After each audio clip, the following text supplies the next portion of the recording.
Hello friends, good evening. Welcome to smile talk paramedical channel. ಯಾರೆಲ್ಲ ಅಭ್ಯರ್ಥಿಗಳಿಗೆ BSc nursing complete ಆಗಿದೆ, GNM nursing complete ಆಗಿದೆ ಅಥವಾ post basic BS nursing complete ಆಗಿದೆ, ಅವರುಗಳೇನಾದರೂ ನೀವು ಸೆಂಟ್ರಲ್ ಗೌರ್ಮೆಂಟ್ ಜಾಬ್ಸ್ ಏಮ್ಸ್ ಇನ್ಸ್ಟಿಟ್ಯೂಟ್ಗಳಲ್ಲಿ ಜಾಬ್ ಮಾಡಬೇಕಂತ ಬಯಸಿದರೆ ಮತ್ತು ಸೆಂಟ್ರಲ್ ಗೌರ್ಮೆಂಟ್ ಜಾಬ್ಗಳನ್ನು ನೀವು ಮಾಡಬೇಕಂತ ಬಯಸಿದರೆ, ಸೊ ಅಂಥ ಅಭ್ಯರ್ಥಿಗಳಿಗೆ ಮತ್ತೊಂದು ಹೊಸ notification all India institute of medical science ಅವರ ವತಿಯಿಂದ ರಿಲೀಸ್ ಆಗಿದೆ. ಸೊ ಇದು 22ನೇ ತಾರೀಕಿನಿಂದ ಆನ್ಲೈನ್ ಅಪ್ಲಿಕೇಶನ್ಗಳನ್ನು ನಾವು ಕೊಡ್ತೀವಿ ಅಂತ ಹೇಳಿದ್ದಾರೆ. ಈ ಒಂದು ಆಫಿಷಿಯಲ್ ವೆಬ್ಸೈಟ್ ನಾನು ನಿಮಗೆ ಸ್ಕ್ರೀನಲ್ಲಿ ತೋರಿಸ್ತಾ ಇದ್ದೀನಲ್ಲ, ಈ ಒಂದು ಆಫಿಷಿಯಲ್ ವೆಬ್ಸೈಟ್ ಮುಖಾಂತರ ನೀವು ಹೋಗಿ ಅಪ್ಲಿಕೇಶನ್ಗಳನ್ನು ಸಲ್ಲಿಸಬಹುದಾಗಿದೆ. ಸೊ ಇದರ ಒಂದು ಪತ್ರಿಕಾ ಪ್ರಕಟಣೆ ಇದೆ, ಅದರ ಬಗ್ಗೆ ನಾನು ಮಾಹಿತಿಯನ್ನು ಕೊಡ್ತೀನಿ. ಈ ಒಂದು ಪತ್ರಿಕಾ ಪ್ರಕಟಣೆಯಲ್ಲಿ ಸಂಪೂರ್ಣವಾದಂಥ ಒಂದಿಷ್ಟು ಶಾರ್ಟಾಗಿ ಮಾಹಿತಿಯನ್ನು ಕೊಟ್ಟಿದ್ದಾರೆ. ಯಾರೆಲ್ಲ ಅಭ್ಯರ್ಥಿಗಳು BSc ನರ್ಸಿಂಗ್ ಕಂಪ್ಲೀಟ್ ಆಗಿದೆ, GNM ನರ್ಸಿಂಗ್ ಕಂಪ್ಲೀಟ್ ಆಗಿದೆ ಅಥವಾ post basic BS nursing complete ಆಗಿದೆ ಅಂಥ ವಿದ್ಯಾರ್ಥಿಗಳಿಗೆ ಈ ವಿಡಿಯೋ ಇರುತ್ತೆ. ಸೊ ಯಾರೆಲ್ಲ ಅಭ್ಯರ್ಥಿಗಳು ಚಾನಲ್ಗೆ ಹೊಸಬರಿದ್ದೀರಾ, ಚಾನಲ್ ಸಬ್ಸ್ಕ್ರೈಬ್ ಮಾಡಿಕೊಂಡು ಸಪೋರ್ಟ್ ಮಾಡೋದನ್ನು ಮರಿಬೇಡಿ.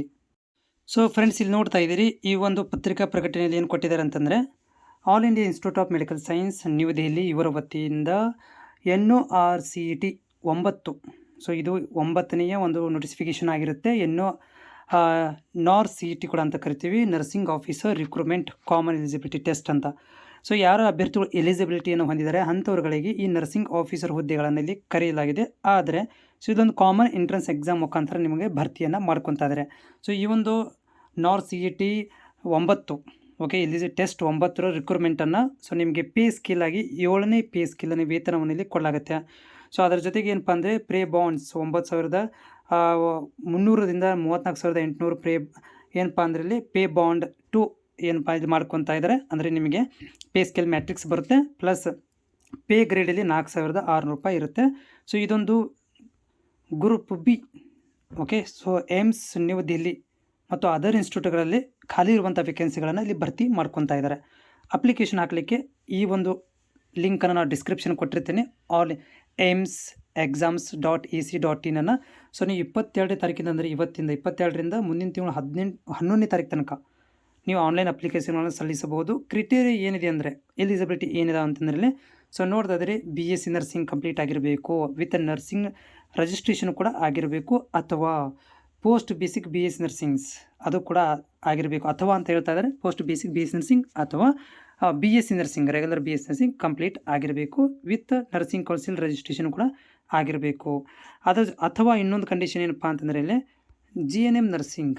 Okay, so GNM nursing complete ಆದರೂ ಕೂಡ ಎಲಿಜಿಬಿಲಿಟಿಯನ್ನು ಹೊಂದಿರ್ತಾರೆ, ಪ್ಲಸ್ ರಿಜಿಸ್ಟ್ರೇಷನ್ ಕೂಡ ಕಂಪ್ಲೀಟ್ ಆಗಿರಬೇಕು. ಆದರೆ ಕಂಡೀಷನ್ 2 ವರ್ಷ 50 ಬೆಡ್ಡೆಡ್ ಹಾಸ್ಪಿಟಲ್ಗಳಲ್ಲಿ ಎಕ್ಸ್ಪೀರಿಯೆನ್ಸನ್ನು ಪಡೆದಿರಬೇಕು. ಓಕೆ, ಇದು ಒಂದು ಕಂಡೀಷನ್ ಇದೆ ಇಲ್ಲಿ. ಓಕೆ, ಸೊ ಆಮೇಲೆ ಇನ್ನೊಂದು ಏನಂತಂದರೆ ಇಲ್ಲಿ ಈ ಏಜ್ ಲಿಮಿಟ್ ಎಷ್ಟಿದೆ ಅಂತಂದರೆ 18ರಿಂದ 30 ವರ್ಷ ಏಜ್ ಲಿಮಿಟ್ ಇದೆ ಇಲ್ಲಿ. ಆದರೆ ಇದರಲ್ಲಿ ಮತ್ತು ಏಜ್ ರಿಲ್ಯಾಕ್ಸೇಷನ್ ಕೂಡ ಕೊಟ್ಟಿದ್ದಾರೆ, ಆ್ಯಸ್ ಪರ್ ದ ನಾರ್ಮ್ ಅಂತ ಹೇಳ್ತೀವಿ. ಅದು ನಿಮಗೆ ನೋಟಿಫಿಕೇಷನ್ ಬಂದ ಮೇಲೆ ಮಾಹಿತಿ ಸಿಗುತ್ತೆ.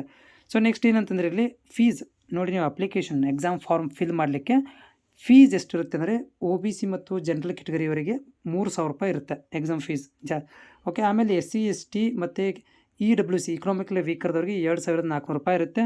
ಮತ್ತು ಅದರ್ ಪರ್ಸನ್ಸ್ ಡಿಸ್ಯಾಬಿಲಿಟಿದವ್ರಿಗೆ ಯಾವುದೇ ಥರಂಥ ಫೀಸ್ ಇರೋದಿಲ್ಲ. ಎಲ್ಲವೂ ಕೂಡ ನೀವು ಕ್ರೆಡಿಟ್ ಕಾರ್ಡು ಡೆಬಿಟ್ ಕಾರ್ಡ್ ಮುಖಾಂತರನೇ ಪೇಮೆಂಟನ್ನು ಮಾಡಬೇಕು. ಆನ್ಲೈನ್ ಪೇಮೆಂಟ್ ಇರುತ್ತೆ, ಅಪ್ಲಿಕೇಶನ್ ಹಾಕಿದ್ಮೇಲೆ ಪೇ ಮಾಡಬೇಕು. ಆಮೇಲೆ ಸೊ ಇಲ್ಲಿ ಇನ್ನೊಂದು ಏನಂತಂದರೆ ಇಲ್ಲಿ ಎಕ್ಸಾಮ್ ದಿನಾಂಕಗಳು ಯಾವಾಗಿರ್ತವೆ. ಸೊ ಎಕ್ಸಾಮ್ ದಿನಾಂಕಗಳ ಬಗ್ಗೆ ಹೇಳೋದಾದರೆ, ಸೊ ಇಲ್ಲಿ ನೋಡಿ, ಒಂದೇದು ಕಂಪ್ಯೂಟರ್ ಬೇಸ್ಡ್ ಎಕ್ಸಾಮ್ ಇರುತ್ತೆ, ಪ್ರಿಲಿಮಿನರಿ ಎಕ್ಸಾಮ್ ಇರುತ್ತೆ. ಇದು ಸೆಪ್ಟೆಂಬರ್ 14ನೇ ತಾರೀಕಿಗೆ, ಸೆಪ್ಟೆಂಬರ್ 14, 2025 ಇರುತ್ತೆ. ಮತ್ತು 2ನೇ ಸ್ಟೇಜ್ ಮೇನ್ ಎಕ್ಸಾಮ್ ಇರೋದು 27 ಸೆಪ್ಟೆಂಬರಕ್ಕೆ ಇರುತ್ತೆ. ಓಕೆ, ಸೊ ಈ ಒಂದು ಎಕ್ಸಾಮ್ ಡೇಟನ್ನು ಕೊಟ್ಟಿದ್ದಾರೆ. ಮತ್ತು ಹೆಚ್ಚಿನ ಮಾಹಿತಿಗಾಗಿ ನಿಮಗೆ AIIMS.exam.ac.in ವಿಸಿಟ್ ಮಾಡಬಹುದು ಅಂತ ಇವರಿಗೆ ಕೊಟ್ಟಿದ್ದಾರೆ. ಸೊ ಅಪ್ಡೇಟ್ ಇನ್ನೂವರೆಗೆ ಆಗಿಲ್ಲ, ನಾನು ಈಗ ವಿಡಿಯೋ ಮಾಡ್ತಾಯಿದ್ದೀನಿ, ಅಪ್ಡೇಟ್ ಆಗಿಲ್ಲ. ಸೊ ಅಪ್ಡೇಟ್ ಆಗಿದ ತಕ್ಷಣ ಕೂಡ ನಿಮಗೆ ಮಾಹಿತಿ ಅಂದರೆ ಏನು ಇನ್ನೂ ಹೆಚ್ಚಿನ ಕ್ವಾಲಿಫಿಕೇಷನ್ ಇದ್ದಾವೆ ಮತ್ತು ಹುದ್ದೆಗಳು ಎಷ್ಟಿದ್ದಾವೆ ಎಲ್ಲನೂ ಕೂಡ ಮಾಹಿತಿನ ತಲುಪಿಸ್ತೇನೆ.